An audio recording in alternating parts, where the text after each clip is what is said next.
Bonjour mes petits gourmands, j'espère que vous avez le chocolaté parce qu'on va se faire une recette de Royal au chocolat. Ou Trianon, ou Versailles, on sait pas.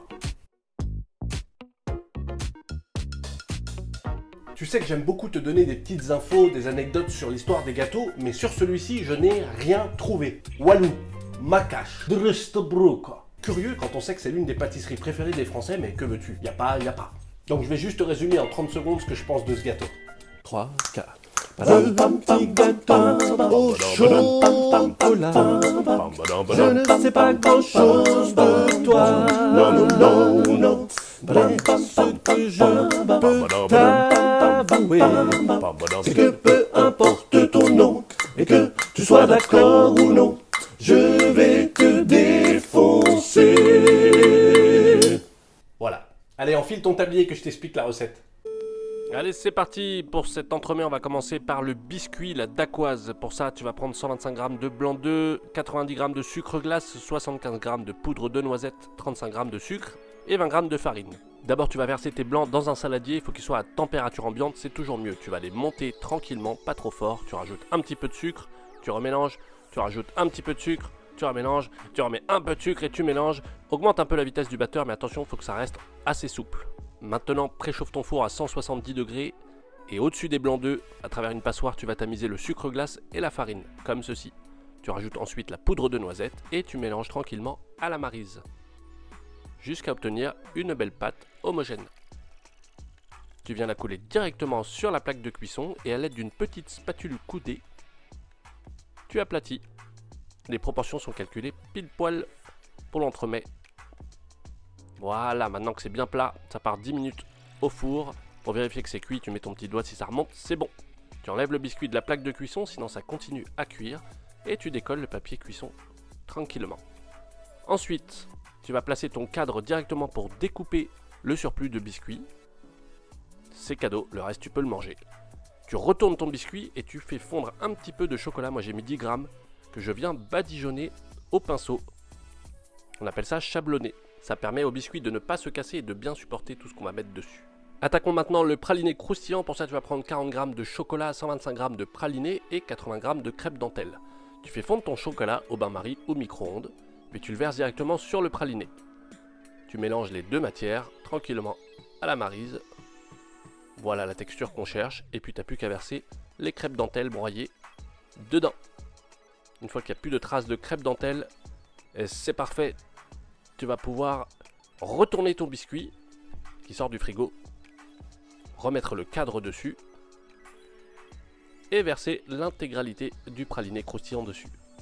Avec la même spatule coudée que tout à l'heure, tu l'écrases et tu l'étales bien dans les coins. Ça part au frais. On va maintenant attaquer la mousse au chocolat avec une super pâte à bombe qui promet une texture incroyable. Donc tu prends 200 g de crème, 100 g de chocolat, 3 jaunes d'œufs, 30 g de sucre et 30 g d'eau. Verse tes jaunes dans un saladier et avec ton fouet, tu vas les faire blanchir. Ensuite, dans une casserole, tu mets l'eau et le sucre et tu portes à ébullition. Il faut que notre sirop atteigne la température de 121 degrés. Ah, je sais, c'est très précis, mais je te promets, la texture de la pâte à bombe, c'est une dinguerie. Quand tu es à 121 degrés, tu enlèves du feu et tu viens verser en filet sur tes jaunes d'œufs, sans cesser de remuer, sinon tes jaunes vont cuire et donc c'est des œufs brouillés, c'est pas du tout ce qu'on veut. Une fois que le sucre est versé, tu augmentes la vitesse du batteur et tu fouettes jusqu'à refroidissement. Pendant 7-8 minutes, vraiment, il faut que la pâte à bombe ait doublé de volume. Ensuite, tu vas verser ton chocolat que tu auras fondu directement dans cette pâte à bombe. Voilà. Et tu mélanges gentiment à la maryse.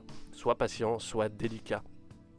C'est une étape très importante pour avoir une superbe mousse aérienne et onctueuse.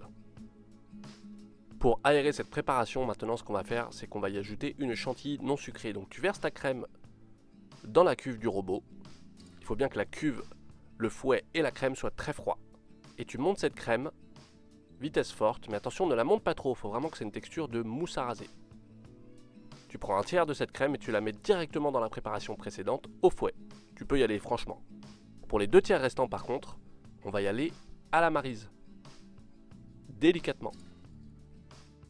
Comme tu peux le voir sur la vidéo, ma crème a une consistance assez baveuse. C'est important de ne pas trop la monter, parce que sinon en bouche, ça ne sera pas du tout agréable, ça sera trop ferme, voire pâteux. Donc avec la Maryse, tu incorpores gentiment ta crème en plusieurs fois et tu répètes ce geste jusqu'à ce que tu aies une superbe texture. T'as plus qu'à verser la mousse directement sur les préparations précédentes dans le moule et à les lisser à la spatule. Va bien dans les coins. Et ensuite, tu filmes et ça part au frais. Pendant à peu près 1 heure. Après 1 heure au frigo, j'ai relissé parce que mon film a touché la mousse, mais c'est pas grave.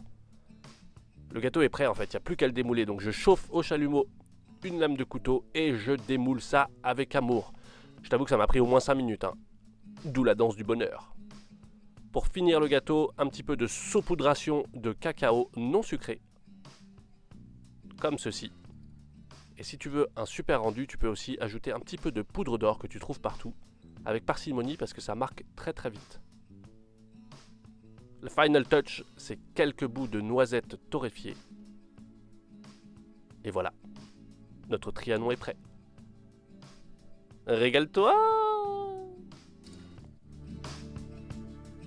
Voilà mon petit gourmand, c'est la fin de ce tuto, merci beaucoup de l'avoir suivi. N'hésite pas à t'abonner pour ne rater aucune nouvelle recette si t'as envie de faire plaisir ou quoi, voilà, tu fais comme tu veux, voilà, si t'as pas de cœur, t'as pas de cœur, hein, ouais, je survivrai quand même, voilà.